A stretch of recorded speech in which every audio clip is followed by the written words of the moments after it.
Hi again, everyone.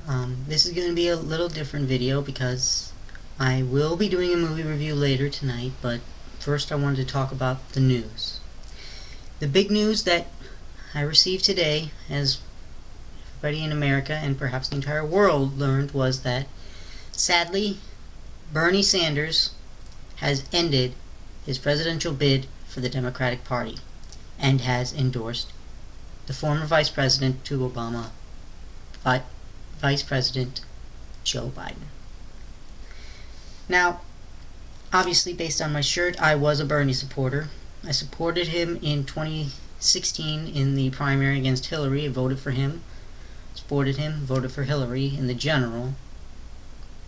Apparently, Fairfax, Virginia, where I was living at the time, helped her win Virginia, which is cool. That's cool. Obviously, that wasn't enough in the grand scheme of things. Now, I've been following politics for a long time, at least compared to how long I've been alive. I've been following politics, even vaguely, since I was about 16 years old. So that's about 12 years, almost half my life. I really formed my most solid political convictions by the time I was 21. I'm sure many of us have formed our own political opinions, whether we're 18 all the way up to 90. Now, I supported Bernie because I believed in a lot of what he was talking about. I looked at so many different things he said. I studied his history. I got my bachelor's, my apologies, in history, and forgive me if I babble a little bit, but when it comes to politics, everything is so intertwined. It's hard not to kind of go off on tangents. I'll try not to. Bernie is the most progressive politician in the United States. Senator from Vermont, you didn't always agree with him, but you at least understood where he was coming from. He was very, very honest about that. The things I liked the most about his policies was $15 minimum wage. That passed the House of Representatives. Stuck in the Senate, but it did pass because he talked about it. $15 minimum wage, a living wage. The Green New Deal, AOC brought it to the floor of the House, and Bernie Sanders supported it. I think possibly co-sponsored it, but definitely endorsed it. He's always spoken about Medicare for all. That is, I believe, his most passionate issue for him, because the healthcare in our country is pretty freaking messed up. And with the COVID going on at this point, I can understand why it's even more important for Medicare for all. I used to be somewhat against it before Bernie started explaining it all and explaining how we would pay for it, and how even though our healthcare system is so advanced technological and medicine-wise, it is killing its consumers. The people who consume the medicine are getting killed by the prices, and the insurance companies are killing us with their premiums, co-pays, deductibles. And Bernie's most cogent argument against our current system was how the average American makes $60,000 a year, but $12,000 of that had to go to insurance, health insurance, including co-pays, deductibles, premiums, and you didn't even know what other extras you might be getting. So $12,000 on average a year. Under the Medicare for All plan, we would be taxed a little more, yes, but the co-pays, premiums, deductibles, and any other extras would be gone, and we would pay $1,200 on average out of that $60,000. So $1,200 versus $12,000. I can understand why it makes it so easy to understand why people would support Medicare for all when you put it in that very simple form. I am knee deep in political thought not politics itself, because I don't know anybody in politics personally. So the political thoughts and the political analysis I see comes from all over the place. And I've not always agreed with everything the Democrats stand for, nor everything the Republicans stand for. I have always considered myself, before Bernie Sanders, I considered myself fairly moderate. I was a social liberal and a fiscal conservative. I believed in capitalism. Obviously, to a certain degree, we needed to regulate certain parts of capitalism, especially when it comes to the environment and employee treatment. Now, when Bernie came out and started talking about it, I started looking into things more, and I realized that a lot of what he was saying was stuff that was beneath the surface, that we just didn't see because it was covered by so much, including, sadly, the mainstream media, which is huge corporations, huge papers that have a lot to lose if Bernie was to become president, because his agenda would suck up a lot of that money to going to help other people. Whereas a corporation, a corporation is an entity, and its sole purpose as a corporation is to make money. Now, individuals within that organization could have different goals, including the owners. They could have different goals, but if they don't make a profit, then their shareholders will lose interest and they will leave, or possibly force the company to pay them and force the company out of business. Now, this is a fairly general, rough estimate of that, but it makes sense that a corporation is meant to make money. And Bernie Sanders is a direct danger to that, making the most money at the least cost. And if you spread that wealth around, no matter how much wealth it is, that means that you lose a lot of money. And through that money, you lose a lot of power. And right now, Bernie, Elizabeth Warren, and a bunch of other Democrats have said it. And even, can't believe I'm saying this, during 2015, Trump said the exact same thing. The money has corrupted our politics, and they just do what the donors tell them to do. The big donors, not the individual voters. Only the money matters, because that's what gets you reelected, buying campaign ads for TV. You can drown out so much other speech that it's not an equal footing anymore. Sometimes you can pull out a victory by going door to door, but it's a very local thing. It's a very small thing. It's a very rare instance where an individual can run a campaign without going to those in power and playing the game their way, which is take the corporate money. Bernie is a direct danger to that system, which is why the political establishment, the corporate establishment, the aristocratic establishment, the oligarchical establishment fought so hard against Bernie. I can't remember myself a single good news report about him, politically good. Only that he was a detriment to the Democratic Party getting the votes. That they needed a moderate candidate. They needed somebody who would get the middle of the country. And I'm not talking the middle like those that lived in like Kansas and Nebraska, or in Wyoming or Montana or Wisconsin, my home, or even Virginia. They're talking about people who are in the middle, those that have not, the moderate voters, Democrat, Republican, who have not picked a side. And I think they've made a grave miscalculation as to where the country is. Not vote-wise, but feeling-wise. People might be willing to vote for the more moderate candidate at the moment because they want to beat Trump very badly. At least the Democratic voters do, and a lot of the independent voters, and quite a few conservatives, not Republicans, conservatives. Now, as I grew older, I saw things differently. I see things differently now, and I'm very, very sad that Bernie has dropped out. But I want to send a message of caution to the Democratic establishment, and I hope a message of enlightenment to us Democratic voters, and to independent voters and Republican voters.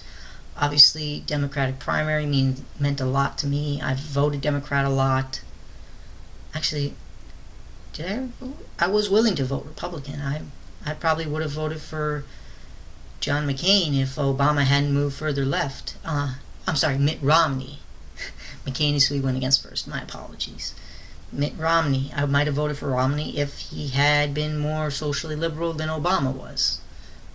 So that was what changed my mind at that point, even though I kind of agreed with Romney on different things at the time. The point being that the message I send is this to the Democratic establishment, this note of caution. Bernie created a movement. Elizabeth Warren created a think tank within Democratic voters. Andrew Yang created a feeling of camaraderie among the Democratic voters. You have many people within the Democratic primary who pointed out great things that need to be done. Whether we can get them all done, I don't know. I hope we can. Can we? That depends on so many different things that I don't even want to get into it right now. But to the Democratic establishment, those Democratic candidates, especially Bernie and Elizabeth, in particular, Bernie, if you don't reach out to progressives yourself, extend a hand, let us grasp your hand. And I'm not talking symbols. I'm not talking, oh, we will make this one person very important, or we will make this one policy one of our agendas. No. We need real, solid proof. For example, making Elizabeth Warren or Bernie Sanders a key person in your administration or your cabinet. You need the progressive vote. You need the movement that all three of those people, Bernie, Yang, Elizabeth, have created, that they've led. People still like them. People still like their policies. And they want many of those policies to go through. If you want to stay elected, you can't just trust the money. You can't just think the country's in the middle anymore. Because the middle for the country is having the government provide certain social programs and certain economic programs that help us. We need a Green New Deal to save our planet, or at least delay it. We need a $15 minimum wage. It's passed the House. We need to get it through the Senate. Just beat those Republicans bloody, the ones in the Senate, especially Mitch McConnell, who's blocking it. We need Medicare for all, most of all, as a policy in Congress.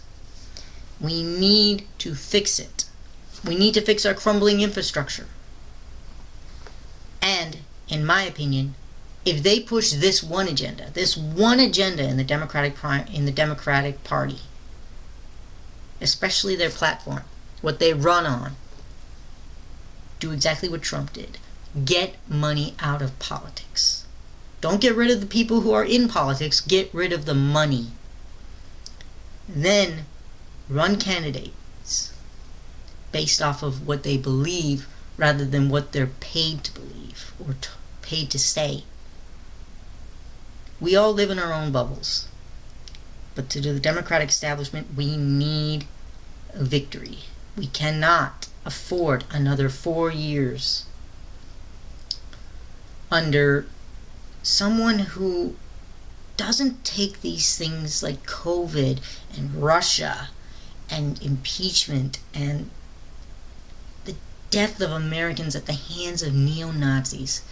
We cannot have another 4 years of someone like that running the free world.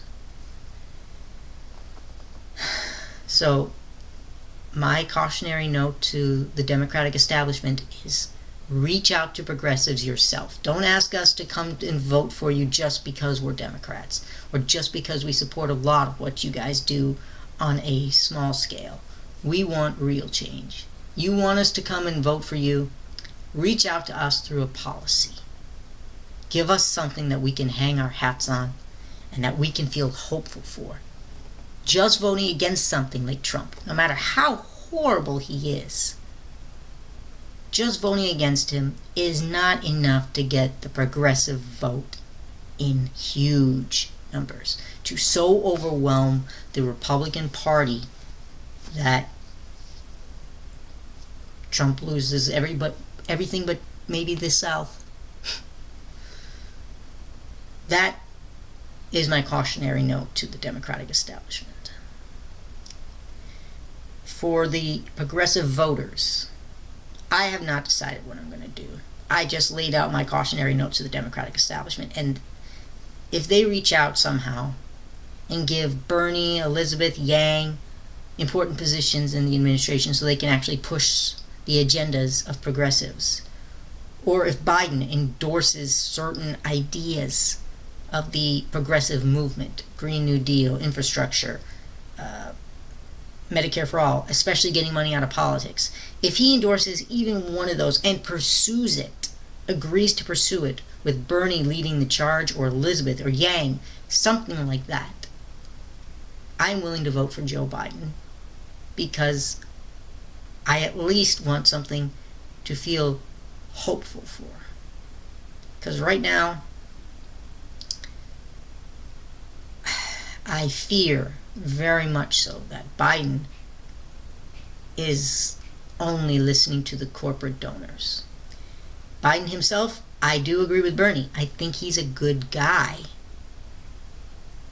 And hearing him talk about his personal struggles, especially with his first wife, his daughter, and then later with Beau Biden getting brain cancer, I don't think Biden's an evil guy. I don't think he's a bad person. I think he's a very good person. I just think that he is tied to the political establishment as it is, which is corporate money matters most. If he moves past that, or can fight against it, I'm willing to vote for him.